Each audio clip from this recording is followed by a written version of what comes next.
Alright, so in a 350Z you can get quite a bit of fuel cut out if you're going through some tough right-handers or long sustained right-hand corners. All the fuel will transfer over to the driver's side of the fuel tank, and there's not a fuel pickup over there to force it back over. There's like a siphon tube, but there's no way for it to transfer the fuel fast enough, especially if there isn't deep enough fuel on the passenger side of the tank. So to stop that from happening, you can put in a pump on the driver's side, and it'll force the fuel, just to force the fuel back over to the passenger side of the fuel tank.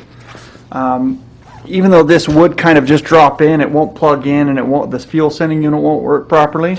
So what I do is I just take the actual stock fuel pump out, clip the leads as long as you can, so clip them all the way up in here, and then I use the stock fuel pump by zip tying it to the stock fuel sending unit that's in the car behind the driver's seat, and then I take the pump output.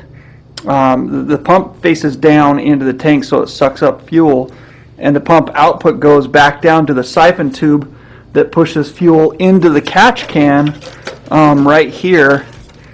It forces the fuel right back down here into the catch can of the fuel sending unit on the passenger side of the tank. So the siphon tube's already there. We're just going to connect into it and force fuel from the passenger, or from the driver's side of the tank to the passenger side of the tank. All right, so I've taken the actual pump out of that stock fuel sending unit. And these stock pumps, stock OEM pumps, are excellent. You know that they're going to last a long time. They've got the filter on the bottom already, and the fuel output is on the top. So like I said, it's just going to sit down in the fuel tank behind the driver's side like this, and then we'll hook a hose from here down to the siphon tube that's inside the tank, and then it'll force the fuel from the driver's side over to the passenger side. So in a stock Z you would have a metal subwoofer box that covers these fuel pump access holes, but we've cut those out in the race Zs, so it's pretty easy to get to. I just actually climb from the back because otherwise I have to take out the race seat and everything like that. But I'll just come through the back, take that out, take the fuel level sending unit out, zip tie the fuel pump to it that we just took out, connect a hose, and wire it all up, and it'll force fuel back over to the passenger side over here. Okay, so I got the fuel level sending unit from behind the driver's seat out, and as you can see there's actually some fuel in this tank, which is kind of a bummer, because the siphoning tube is down inside there. I'll jump up in there in a second and show you, but I'm going to get my hands pretty wet to do it, so I'm going to try and find a way to siphon some of this fuel out of the tank. Okay, so that's the siphon tube that we need to connect to that's in the fuel tank.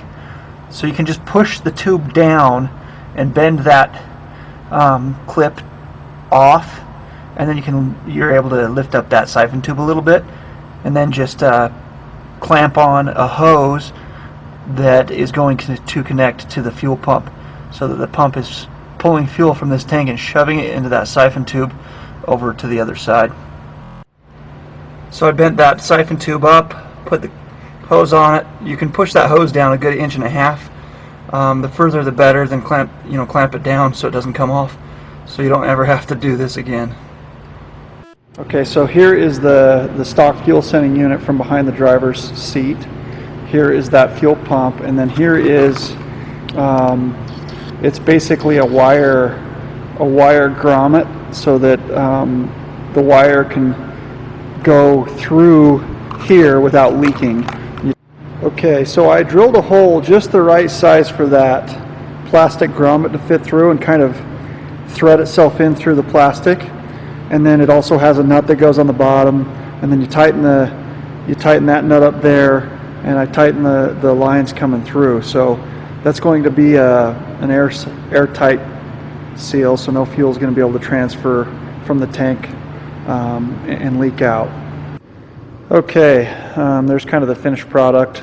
Use 3 or 4 zip ties there. Make sure you don't put the pump too low, because if it goes too low, you won't be able to push this back down in. So right there's about enough. It gives you the ability to put some zip ties on there, zip tie everything up cleanly, Now the fuel line that's going to come off this pump, you need to make sure that when you come back up and around and down into the siphon tube, you're not messing around with the